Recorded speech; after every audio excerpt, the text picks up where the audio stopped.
On behalf of the chair, Senator Tuberville. Thank you, Senator King. Thank y'all for being here today. Mr. Stephanie, my understanding, in World War II, we had 30 shipyards. We have 8 now. Is that correct? Anybody know?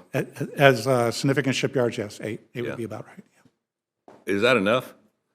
No, sir, that's not enough to meet the demand overall, particularly on our submarine side of our industrial base.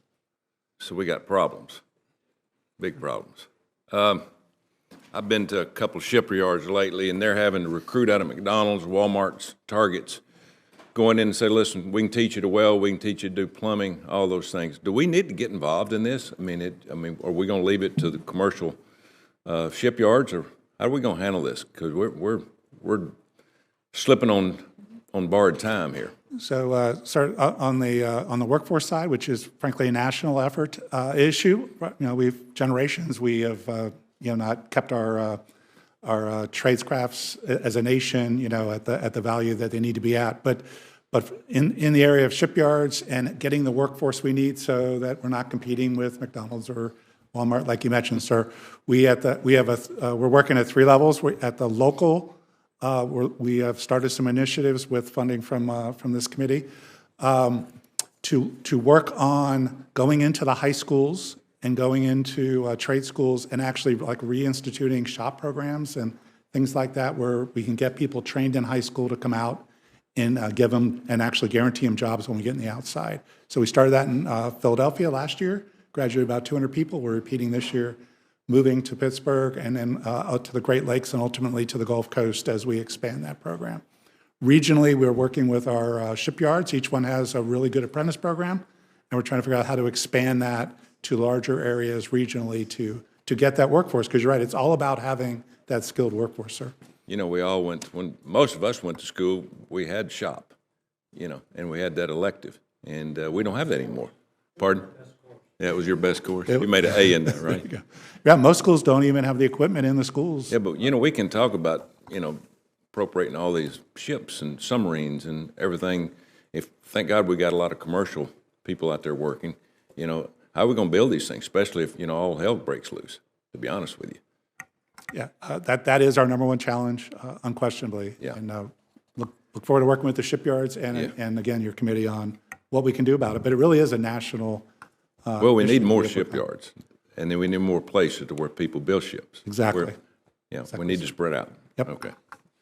And I'm encouraged by the commercial solutions and all the military's tough problems. Maxar being one on imagery and exoanalytics. I want you to talk a little bit about your domain, cell drone, and how it's done, how you evaluate it.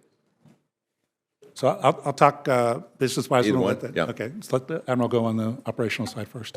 So, sir, you're speaking to what I believe some of the efforts that Task Force 59 in Bahrain is doing.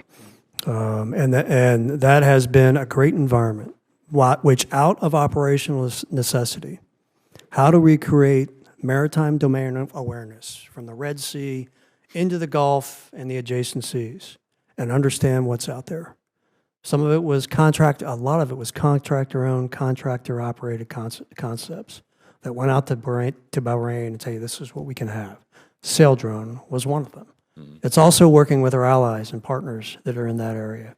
And it's not just the things, if you will, it's the mesh networks and the data analytics to come to a fused picture.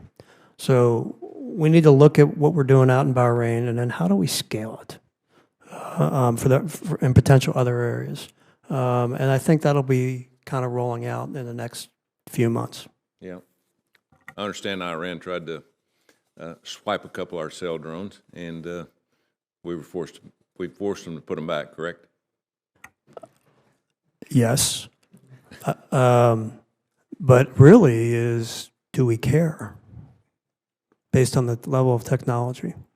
It's the affordable, the plentiful, and yeah, a lot cheaper. A lot cheaper.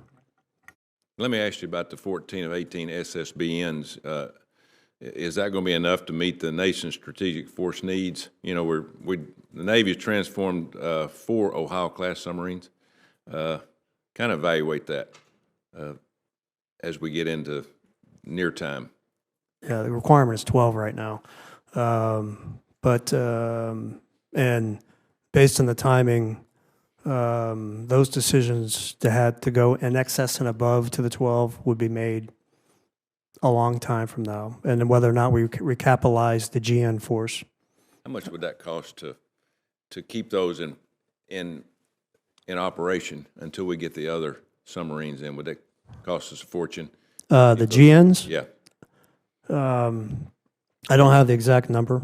I know as a third fleet commander, some of the GNs are too showing their signs of age, and we take care of our nuclear force, quite frankly, better than some of our non-nuclear force, and they're showing their age. There are some options to PIRA those, but I'll turn it back over to Mr. Stefan.